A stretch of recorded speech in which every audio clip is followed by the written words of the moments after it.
Veterinary విజ్ఞానం YouTube channel చూస్తున్న ఉభయ తెలుగు రాష్ట్రాల పాడి రైతులందరికీ నమస్కారం. 1-2 పాడి పశువులు ఉండి చిన్న ఎత్తులో పాల ఉత్పత్తి చేస్తున్నటువంటి చిన్నకారు సన్నకారు రైతులకు ఉపయోగపడే ఒక అంశం గురించి ఈరోజు డిస్కస్ చేద్దాం. మన దేశంలో ఈ సంవత్సరం పాల ఉత్పత్తి 221 మిలియన్ టన్నులు ఉంటుందని అంచనా వేస్తున్నారు.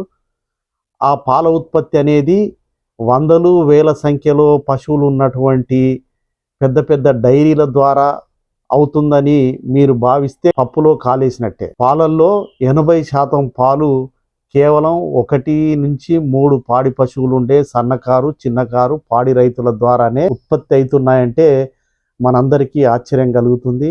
ఒక్క మాటలో చెప్పాలంటే మన దేశంలో మన ఉభయ తెలుగు రాష్ట్రాల్లో పాడి పరిశ్రమకు వెన్నెముక లాంటి వాళ్ళు 1 నుంచి 2-3 పశువులు ఉన్నటువంటి చిన్నకారు సన్నకారు పాడి రైతులే.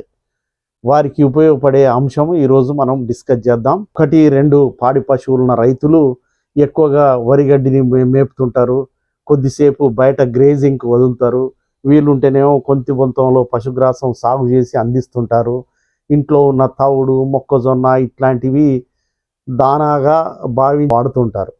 కానీ మార్కెట్లో 25 నుంచి 30 రూపాయల కిలో చొప్పున దొరికే సమీకృత దానాను వాడేవాళ్ళు గ్రామీణ ప్రాంతాల్లో చిన్నకారు సన్నకారు రైతులు వాడడం అనేది చాలా అరుదుగా కనబడుతుంది.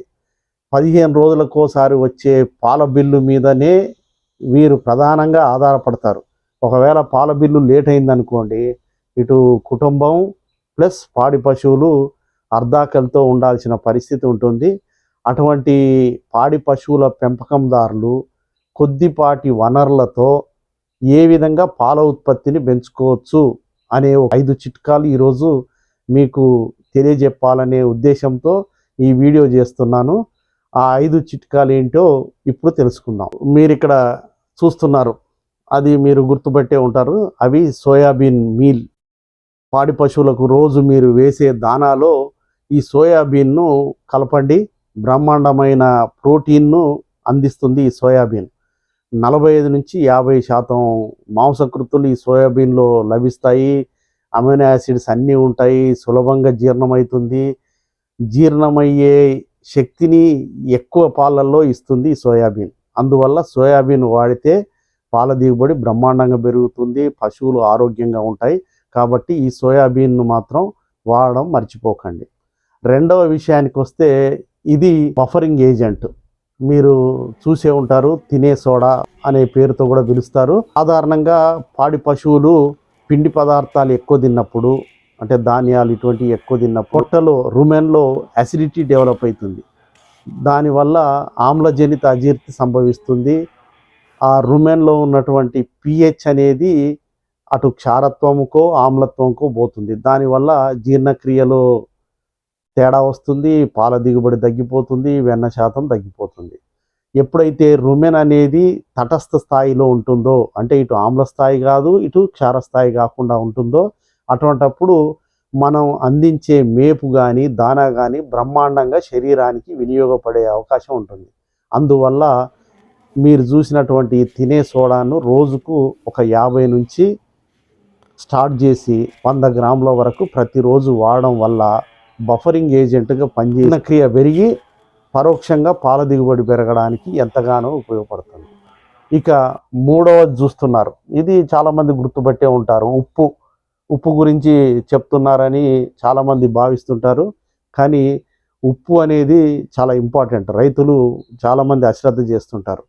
పాడి పశువులు నీళ్ళు ఎక్కువ తాగాలన్నా, వాటి వెంట్రుకలు నిగనిగలాడాలన్నా, పశువుల్లో ఆకలి బాగుండాలన్నా, శరీర బరువు తగ్గకుండా ఉండాలన్నా, పాల దిగుబడి పెరగాలన్నా, అదేవిధంగా పశువులు ఎదకొచ్చి చూడి కట్టాలన్నా కానీ ఉప్పు బ్రహ్మాండంగా ఉపయోగపడుతుంది. కాబట్టి దీన్ని అశ్రద్ధ చేయకూడదు.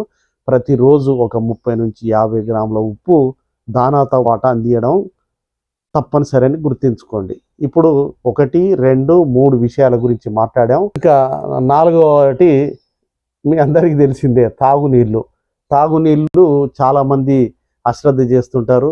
మనం పాలను కనుక తీసుకుంటే దాంట్లో ఫ్యాటు, SNF ఇవన్నీ తీసేస్తే సుమారు 87% పాలల్లో నీళ్లు ఉంటాయి. అటువంటప్పుడు మనం నీళ్ళ దగ్గర పొదుపు చేస్తే, నీళ్ళను సరిపోను అందియకపోతే పాలు ఏ విధంగా పెరుగుతాయో ఒక్కసారి ఆలోచించండి.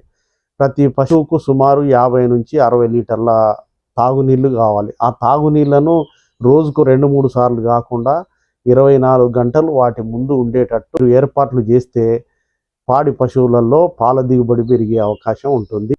ఇక చివరిది నా వెనక కనబడుతున్నాయి ఈ పశుగ్రాసాలు. ఇవన్నీ పప్పు జాతి పశుగ్రాసాలు. సన్ను పశుగ్రాసాన్ని కూడా ఎంతో కొంత మొత్తంలో సాగు చేసి పశువులకు చాపింగ్ చేసి అందిస్తే చాలా మంచిది. కొన్ని ప్రాంతాల్లో ఎడ్జ్ లూసర్ను సాగు చేయ వీలు లేని రైతులు ఉంటారు. అంటే వాళ్ళకు సరిపోని ల్యాండ్ ఉండకపోవచ్చు, నీటి సౌకర్యం ఉండకపోవచ్చు. అటువంటి వాళ్ళు కూడా వాళ్ళ ఇంట్లోకి కావలసినటువంటి అలచంద, పిల్లి పెసర, జనుము ఇటువంటివి సాగు చేస్తుంటారు. వాటి విత్తనాలు తీసిన తర్వాత మిగతా పార్ట్స్ను నీడలో ఆరబెట్టి ఎండు మేతకు కూడా పశువులకు అందియవచ్చు. ఇప్పుడు చెప్పుకున్నటువంటి 5 పదార్థాలు: ఒకటి సోయాబీను, రెండవది తినే సోడా, మూడవది, నాలుగవది తాగునీళ్ళు, 5 ఈ పప్పు జాతి పశుగ్రాసాలు. ఈ 5 పదార్థాలని కనుక మీరు రెగ్యులర్గా వాడితే కంపల్సరిగా పాడి పశువుల్లో పాల దిగుబడి పెరుగుతుంది. సన్నకారు చిన్నకారు రైతులు చేసే శ్రమకు తగిన ఫలితం వస్తుంది. ఇప్పుడు చెప్పినటువంటి ఈ 5 మీ అందరికీ తెలిసినవే, పెద్ద ఖర్చేం కావు. కాబట్టి ఈ విషయంలో దృష్టి పెట్టి పాల ఉత్పత్తిని పెంచుతారని, మన దేశంలో ఉత్పత్తి అయ్యే పాలల్లో మీ వాటా ఎక్కువ చేస్తారని ఆశిస్తూ అందరికీ ధన్యవాదాలు.